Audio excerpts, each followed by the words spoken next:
Bismillahirrahmanirrahim. Assalamu alaikum students. Today we will discuss about Bohr's atomic theory. Last time हमने क्या पढ़ा था? Last time जो है वो हमने जो है वो रदरफोर्ड की एटॉमिक थ्योरी पढ़ी थी और उसमें हमने देखा था कि उसमें उस थ्योरी में कुछ जो थे वो डिफेक्ट थे. ठीक है, डिफेक्ट क्या थे? एक तो ये कि वो कॉन्टिन्यूस स्पेक्ट्रम जो था वो बनाना चाहिए था लेकिन वो लाइन स्पेक्ट्रम बना रहा था. दूसरा उसमें डिफेक्ट ये था कि एटम का जो इलेक्ट्रॉन होते हैं वो मुसलसल एनर्जी खारिज करते हैं और अगर वो मुसलसल एनर्जी खारिज करते हैं तो उन्हें जो है वो एटम के अंदर गिरकर फना हो जाना चाहिए. तो ये हमने जो है वो लास्ट टाइम रदरफोर्ड की एटॉमिक थ्योरी में डिफेक्ट पढ़े थे. अब क्या हुआ कि उन्हीं डिफेक्ट को मद्देनज़र रखते हुए एक साइंसदान आया जिसका नाम क्या था? नील बोहर. और उसने एक थ्योरी पेश की जिसे हम क्या कहते हैं? Bohr's atomic theory. Keeping in view the defect in Rutherford atomic theory या एटॉमिक मॉडल के रदरफोर्ड का जो एटॉमिक मॉडल था उसके डिफेक्ट को मद्देनज़र रखते हुए बोहर ने जो है वो एक एटॉमिक थ्योरी पेश की. इसका नाम क्या? Niels Bohr presented an other model of atom in 1913. ये आपका एमसीक्यूज है. तो नील बोहर ने जो है वो रदरफोर्ड के डिफेक्ट को मद्देनज़र रखते हुए 1913 में जो है वो एक एटॉमिक मॉडल या एटॉमिक थ्योरी पेश की. The quantum theory of Max Planck was used as foundation for this model. इसने जो है वो मैक्स प्लैंक्स की क्वांटम थ्योरी को बुनियाद बनाया था. इसके लिए? अपने मॉडल के लिए. ये मैक्स प्लैंक्स की क्वांटम थ्योरी क्या है ये आप फर्स्ट ईयर में डिटेल से पढ़ेंगे. चूँकि यहाँ पर डिटेल से नहीं बयान किया हुआ तो मैं भी जो है वो नहीं कर रहा चूँकि हमारे पास टाइम कम है. तो वहाँ पर आप पढ़ लेंगे. जस्ट अब इतना याद रखें कि मैक्स प्लैंक्स एक साइंसदान था और उसने जो था वो एक क्वांटम थ्योरी पेश की थी. तो उस थ्योरी को जो है वो मद्देनज़र रखा किसने? नील बोहर ने. और नील बोहर ने उस थ्योरी को मद्देनज़र रखते हुए अपनी जो है वो एक थ्योरी पेश की. According to Bohr model, Bohr के मॉडल के मुताबिक revolving electrons in an atom does not absorb और इमिट एनर्जी कॉन्टिन्यूसली. बोहर के मॉडल के मुताबिक एटम के अंदर जो इलेक्ट्रॉन होते हैं वो मुसलसल एनर्जी खारिज नहीं करते, ना ही वो मुसलसल एनर्जी को जज़ब करते हैं, बल्कि वो क्या करते हैं? The energy of revolving electron is quantized. Quantized का मतलब क्या? फिक्स. कि उनकी जो एनर्जी जो होती है वो क्या होती है? क्वांटाइज्ड होती है, फिक्स होती है. As it revolves only in orbit of fix energy. जैसा कि वो फिक्स एनर्जी के ऑर्बिट के अंदर क्या कर रहे होते हैं? मूव कर रहे होते हैं. कॉल्ड एनर्जी लेवल्स, जिन्हें हम एनर्जी लेवल कहते हैं. The Bohr's atomic model is shown figure 2.4. This is figure 2.4. This is the model of Bohr. अब यहाँ पर ये आपको सर्कल नज़र आ रहे होंगे 1, 2 एंड 3. ये जो आपको के एल एम नज़र आ रहा है दीज आर एनर्जी लेवल्स. ठीक है, ये क्या आपके पास एनर्जी लेवल्स हैं और इनको हम जो है वो शेल भी कहते हैं. ठीक हो गया, ये क्या एनर्जी लेवल्स हैं और इनको हम शेल भी कहते हैं. तो ये है मॉडल किसका? बोहर का. और देखें ये जो एनर्जी लेवल या शेल्स बने हुए हैं तो यहाँ पर जो इलेक्ट्रॉन रिवॉल्व कर रहा है वो यहाँ पर नहीं कर सकता. क्यों? क्योंकि इसकी एनर्जी कुछ और है और एल की एनर्जी कुछ और होगी. इसी तरह एम की एनर्जी जो है वो डिफरेंस होगी के और एल से. तो हर ऑर्बिट की एनर्जी, हर एनर्जी लेवल की एनर्जी क्या होती है? फिक्स होती है, जो कि क्वांटाइज्ड होती है, वो चेंज नहीं होती. ठीक है, कब चेंज होती है वो हम पढ़ लेते हैं. इसके अलावा देखें के को हम कहते हैं N1, एल को हम कहते हैं N2 और एम को हम कहते हैं N3. इसी तरह अगर के एल एम एन आ जाता है तो फिर वहाँ पर क्या हो जाएगा? N4. Basically N1, N2, N3 आपको क्या रिप्रेजेंट कर रहा है? एनर्जी लेवल्स को रिप्रेजेंट कर रहा है. अच्छा, इसके कुछ मॉडल्स के कुछ पॉइंट्स हैं, पोस्टुलेट्स हैं, उनको देख लेते हैं. ये आपका लॉन्ग क्वेश्चन है. नील बोहर की एटॉमिक थ्योरी के ऊपर नोट लिखें और इम्पोर्टेंट भी है. The Bohr's atomic model was based upon the following postulates. इसके जो थे वो नीचे जो है वो पोस्टुलेट्स अहम नुकात बयान किए गए. The hydrogen atom consist of a tiny nucleus and electrons revolving in one of a circular orbit of radius R around the nucleus. इसमें वो क्या बयान कर रहा है? इसमें वो ये बयान कर रहा है कि एक हाइड्रोजन का एटम है. For example this is the atom of hydrogen. ये आपके पास क्या हाइड्रोजन का एटम है और इस हाइड्रोजन के एटम के अंदर यहाँ पर क्या होता है आपको बताना चाहिए? एक छोटा सा न्यूक्लियस होता है.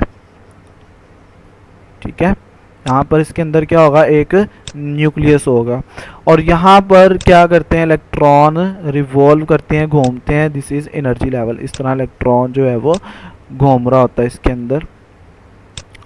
अब मैं दोबारा पढ़ता हूँ। The hydrogen atom consist of a tiny nucleus. Hydrogen का एटम एक छोटे से न्यूक्लियस पर मुश्तमिल है। ये एटम, यह हाइड्रोजन का छोटा सा न्यूक्लियस है। यहाँ पर मैं ऊपर लिख देता हूँ दिस इज हाइड्रोजन। ये क्या आपके पास hydrogen. And electrons are revolving in one of circular orbits of radius. और इलेक्ट्रॉन जो है वो उसके रेडियस, यहाँ से आपको पता है कि यहाँ तक का फासला क्या कहलाता है, रेडियस। ये फासला सारा का सारा क्या है, रेडियस। तो इलेक्ट्रॉन जो होता है वो कहता है न्यूक्लियस के गिर्द, उसके रेडियस के गिर्द क्या कर रहा होता है, मूव कर रहा होता है। ये रेडियस है R, radius R round the nucleus, round the nucleus. अब आई होप कि आपको ये पॉइंट समझ आ गया होगा। Each orbit has a fixed energy that is quantized. जैसे मैंने आपको बताया कि हर एनर्जी लेवल की, यहाँ पर अगर आप देखें तो हर एनर्जी लेवल की इसकी अपनी एनर्जी होगी, इसकी अपनी एनर्जी होगी और इसकी अपनी एनर्जी होगी। हर लेवल की क्या होती है, अपनी एनर्जी फिक्स होती है।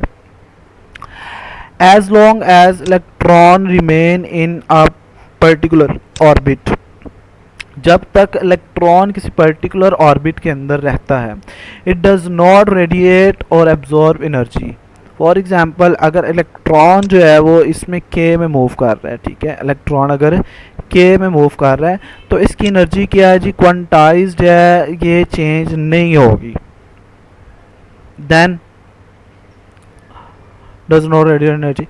The energy is emitted or absorbed only when an electron jump from one orbit to another orbit. क्या मतलब है इसका कि एनर्जी जो है वो कब जज़ब या खारिज होगी, जब ये एक शेल से दूसरे शेल में क्या कर जाता है जी, जंप कर जाता है। ठीक है, यहाँ से ये यहाँ भी मूव कर सकता है और के से एल से जो है वो के में मूव कर सकता है और के से एल में मूव कर सकता है, के से ये एम में भी मूव कर सकता है। ठीक है, तो जब तक ये इसमें मौजूद है एनर्जी ना तो जज़ब करेगा ना खारिज करेगा। एनर्जी कब जज़ब और खारिज करेगा, जब ये अपना ऑर्बिट चेंज करेगा। नेक्स्ट पॉइंट नंबर 4 पे चलते हैं। When an electron jump from lower orbit to higher orbit, it absorb energy। अच्छा जी, यहाँ पर आ जाएं ज़रा। जब जो है वो यहाँ पर ये वाली एग्जांपल को देखें ज़रा, यहाँ पर ये रेड कलर में आपको रिप्रेजेंट किया हुआ है इलेक्ट्रॉन, ये ठीक है। और यहाँ पर क्या हुआ है कि इस यहाँ पर एल शेल में था और एल से वो मूव कर गया कहाँ पर, एम में। तो यहाँ पर उसने ये लोअर था और ये क्या है, हायर। ये हायर है और ये लोअर है। तो इसने क्या किया, इसने लोअर से हायर में क्या किया, जंप किया है। तो वो कहता है जब भी इलेक्ट्रॉन लोअर से हायर में जंप करेगा तो ये क्या करेगा, एनर्जी को एब्जॉर्ब करेगा। ठीक है, ये एनर्जी को क्या कर रहा है जी, एब्जॉर्ब कर रहा है। नेक्स्ट देखिए ज़रा। When it jump from higher orbit to lower orbit, it radiate energy. और जब हायर एनर्जी से लोअर एनर्जी वाले में आएगा तो एनर्जी को क्या करेगा, खारिज करेगा। यहाँ पर देखें ज़रा, ये इलेक्ट्रॉन है, ठीक है, और यहाँ से ये हाई एनर्जी लेवल है और ये लो एनर्जी लेवल है। अब यहाँ से ये मूव करके आ रहा है यहाँ पर। तो अब यहाँ पर इसने क्या किया है जी, एनर्जी को रिलीज़ किया है, एनर्जी को खारिज किया है। ठीक हो गया। अब ये कॉन्सेप्ट आपने याद रखना है कि जब जो है वो लो से ज़्यादा की तरफ जाएगा तो एब्जॉर्ब करेगा और जब ज़्यादा से लो की तरफ आएगा तो एनर्जी खारिज करेगा। याद रहेगा अब आपको। यहाँ पर देखें, जिस चेंज इन एनर्जी को हम रिप्रेजेंट करते हैं डेल्टा ई से, is given by the following Planck's equation. ये प्लांक्स इक्वेशन दी गई है, इससे कहता है आप जो है वो एनर्जी के चेंज में जो है वो फ़र्क कर सकते हैं। वो कहता है कि डेल्टा ई बराबर है E2 माइनस E1 और ये किसके बराबर होता है, ये होता है एच म्यू के। अब मैं आपको बताता हूँ कि ये क्या लिखा हुआ है, इसका मतलब क्या है। यहाँ पर फिर हम इसी तरफ आते हैं कि यहाँ पर ये देखें कि फॉर एग्जांपल मैं जो है वो इसको कह देता हूँ, ये है हमारे पास क्या, E1। ठीक है, यहाँ से इसने मूव किया है इलेक्ट्रॉन ने यहाँ पर। पॉइंट समझ आ गया। इसको मैंने क्या नाम दिया है, E का, और इसको मैं क्या नाम दे देता हूँ, इसको मैं E1 का नाम देता हूँ और इसको E2 का। अब यहाँ से ये जो है वो मूव करके यहाँ पर पहुँचा है। मैं कहता हूँ यहाँ पर जो इसकी एनर्जी थी ना वो थी 12, ठीक है, और यहाँ पर इसकी जो एनर्जी है वो है जी 30, क्योंकि हाई एनर्जी लेवल है ना। तो अब मैं ये देखना चाहता हूँ कि इसने यहाँ से यहाँ तक जो मूव किया है तो इसने कितनी एनर्जी अब्जॉर्ब की है, उसको मैं क्या कहूँगा, डेल्टा ई। जितनी एनर्जी इसने एब्जॉर्ब की है उसको मैं क्या कहूँगा जी, डेल्टा ई। और ये मैं कैसे फाइंड करूँगा, E2 माइनस E1, E2 में से E1 को माइनस कर दूंगा, E2 था माइनस E1। आप देखें फॉर एग्जांपल, ये एग्जांपल के तौर पर लिखा हुआ है, E2 मेरे पास कितनी है 30, ये 30 आ गया, माइनस कितनी है जी 12, 30 में से 12 को माइनस करो तो आपको आंसर मिल जाएगा किसका, आपकी डेल्टा ई का। आपको पता चल जाएगा कि इसने कितनी एनर्जी क्या की है, एब्जॉर्ब की है ऊपर हाई एनर्जी लेवल में जाने के लिए। तो ये पॉइंट समझ आ गई है कि भैया E2 माइनस E1 ये क्या होता है। और ये एच म्यू क्या है, एच जो है वो प्लांक्स कांस्टेंट है और म्यू जो है वो फ्रीक्वेंसी है। Where H is Planck's constant equal to, इसकी वैल्यू क्या होती है 6.63 मल्टीप्लाई 10 की power minus 34 joules per second.